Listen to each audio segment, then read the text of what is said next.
you've replayed that moment again, not to hurt yourself, to understand it. You tell yourself if you just think a little longer, you'll finally figure it out. Then everything will make sense. Then you'll know what to do. Then this feeling will stop. But something strange happens. The more you think, the worse it feels. And here's the twist. That process you trust so much, it's not helping you. It's trapping you. Before we go deeper, tell me where you're watching from. You've probably heard this before. You think too much, and you didn't take it seriously. Because from your perspective, it doesn't feel like a flaw. It feels like responsibility. It feels like you're being careful. Like you're thinking things through, like you're trying to avoid mistakes. You see yourself as someone who doesn't rush, someone who takes decisions seriously. And that's exactly why this is dangerous, because it doesn't feel like a problem. It feels like a strength. It feels like you're doing the right thing. But here's what most people don't realize. Overthinking doesn't look like failure. It looks like effort. It looks like someone trying hard to get things right.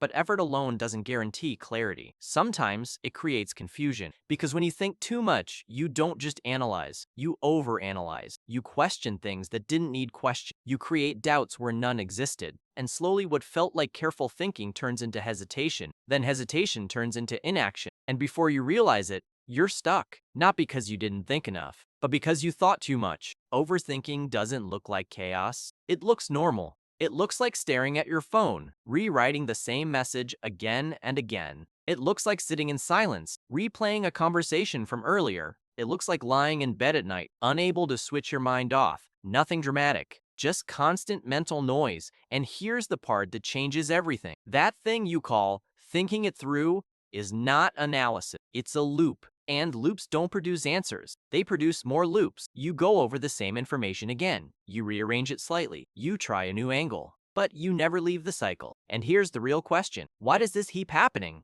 Because your brain isn't built the way you think it is. You don't have one thinking. You have two. One is fast, automatic, and effortless. The other is slow, deliberate, and draining. Both are necessary, but they serve different purposes. The fast system handles things you've experienced before. It recognizes patterns. It reacts instantly. It doesn't need to think because it already knows. The slow system is different. It's used for new problems, difficult decisions, situations where there's no clear answer. It calculates, it compares, it analyzes. But here's the problem. You've been using the slow system for everything. What to say, what to choose, what someone meant, what could go wrong, even things that don't require deep thinking. And that system was never meant to run all the time, so it starts to break down. Not in a dramatic way, in a quiet way. You feel stuck, you feel unsure, you feel mentally exhausted. And the more tired your brain gets, the worse your thinking becomes. But here's where it gets even more dangerous. Because the longer you stay in that loop, the more your mind starts distorting reality. And that leads to something most people never notice. You start believing that more thinking leads to better answers. That if you just analyze long enough, you'll finally reach certainty. That somewhere at the end of all this effort, there is a perfect answer waiting for you. And once you find it, everything will feel safe. But that belief is the trap. Because your brain doesn't work like that. The longer you analyze, the more your mind starts filling in the gaps. It creates stories. It builds assumptions. It connects things that may not even be connected. And slowly, those stories begin to feel real. You take one small detail and turn it into a full explanation. Someone replies late and suddenly your mind builds a story about what they think of you. You make one mistake and your brain starts predicting your entire future from that single moment. You imagine possible outcomes, treat them like they are guaranteed. But you're not discovering the truth, you're creating it. And the longer you stay inside that loop, the more convincing it becomes. That's why overthinking feels productive. Your brain is active. It feels like movement. It feels like you're solving something. But activity is not clarity. And effort is not accurate. What's really happening is repetition. The same thoughts in slightly different forms circling back again and again. You're not moving forward. You're moving in circles. And the more you stay in that cycle, the harder it becomes to see it for what it is. Because your mind rewards effort. It tells you, keep going, you're getting closer. But you're not. You're just getting deeper. And deeper doesn't always mean better. Sometimes it just means further away from the truth. But you are not always moving forward. Sometimes you are just moving in circles. Movement is not direction. And thinking hard is not the same as thinking clearly. Here's the worst part. The longer your brain runs like this, the more exhausted it becomes. And when your mind is exhausted, it stops making strong decisions. It starts choosing whatever feels easy. It defaults, it avoids, it delays, it escapes. So the person who tries the hardest to avoid mistakes can end up making worse decisions, not because they are careless, because they are drained. You spend all your mental energy on small doubts, tiny details, and imaginary problems. Then, when a real decision finally shows up, there is nothing left. You feel stuck. You feel unclear. You feel like you need more time. But more time is not always the answer. Sometimes more time just gives fear more room to grow. So the question is not, how do I think more? The question is, how do I think better?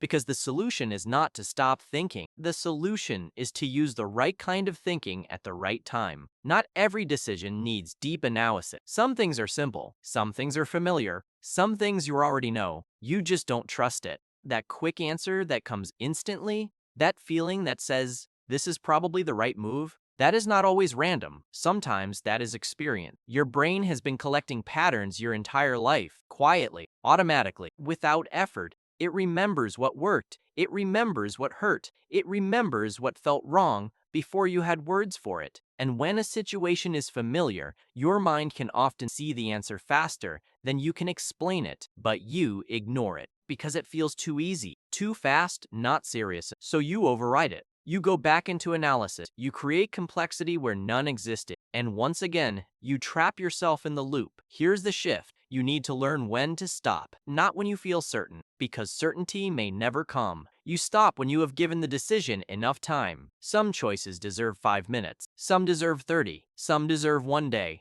and a few deserve longer. But not every decision deserves unlimited access to your mind. Set a limit. If it is small, decide quickly. If it matters, give it focused time. Then choose, not because you have perfect clarity, but because waiting longer will not always give it to you. Then protect your energy. Stop wasting your best thinking on small decisions. What to wear, what to eat, how to rewrite the same message again. Make those things simple. Create rules, create routine. Make fewer small choices so you have more energy for the big ones. Save your deep thinking for things that actually matter. And most importantly, start trusting yourself. Not blindly, not emotionally, realistically. You have lived your life. You have learned things. You have survived hard moments. Your instincts are not empty. They are built from experience. So when something is familiar, simple, and low risk, trust the answer that comes quickly. When something is new, serious, and high risk, slow down and think carefully. That is the balance. That is how you escape the loop. You stop using deep analysis for everything. You stop treating every choice like a life-changing decision. You stop confusing fear with wisdom. And when you learn to use your mind properly, something changes. You think less, but decide better. There's one thing I didn't say at the start. Overthinking isn't about thinking too much. It's about not trusting yourself. So here's your next step.